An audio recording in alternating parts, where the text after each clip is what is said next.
Brazil didn't need to win the 1950 World Cup final, they just needed to not lose. A draw was enough. They had the better team, the better record, and 200,000 fans inside a stadium built specifically to host their coronation. Newspapers printed at world champions before kickoff, gold watches were engraved with players' names, and Brazil still lost, not to bad luck, to a plan. Here's how it actually happened. First, the part nobody explains properly, 1950 didn't have a normal final, no single winner-takes-all match. Instead, the last 4 teams played each other in a mini-league. Most points wins the trophy. Going into the last round, Brazil sat top of that table, 1 point clear of Uruguay, win or draw, and the title was theirs. Uruguay had exactly one option, win, nothing else would do. That gap matters more than it sounds. In a normal final, both teams need the same thing, a win, by any means necessary. Here, 2 teams were chasing 2 different outcomes from the same 90 minutes. Brazil could play it safe.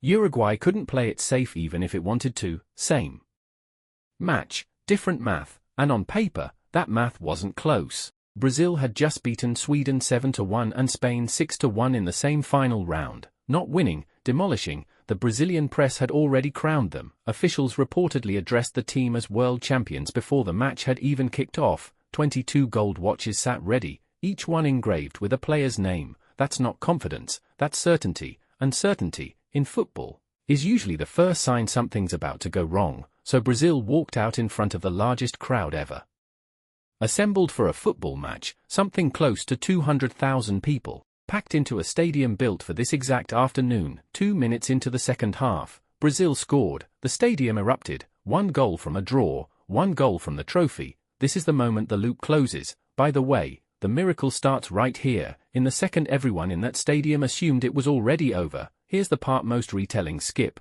Uruguay's captain picked the ball out of the net, walked it slowly back to the center circle, and argued with the referee about absolutely nothing. For minutes, he wasn't confused about the rules, he was buying time, calming his own players down, making sure panic didn't spread to his side of the pitch the way it was already spreading through the crowd. A captain managing the room, not the scoreboard. It worked. Uruguay equalized midway through the second half. The stadium that had been deafening went quiet, not nervous quiet, actually quiet. 200,000 people doing the math at the same time, all landing on the same uncomfortable number. A draw still wins Brazil the trophy. The equalizer hadn't ended the celebration, it had just paused it.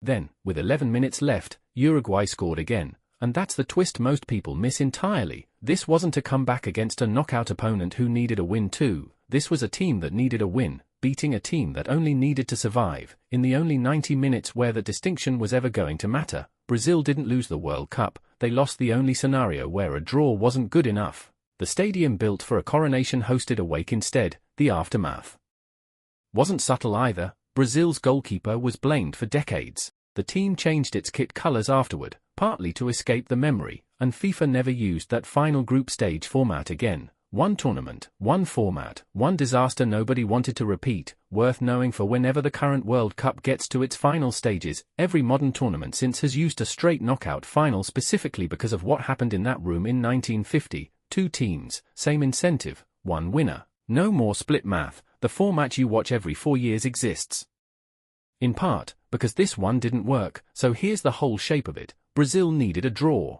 Uruguay needed a win. That single difference turned identical conditions into completely different pressure, and pressure, not skill, decided the outcome. Uruguay's captain understood that before his own players did, which is why he spent 2 minutes doing nothing but talking. The result wasn't an accident, it was the predictable outcome of 2 teams playing for 2 different things, dressed up as the same match. The game didn't change, you did. You're welcome. Subscribe if you like this, it really means a lot.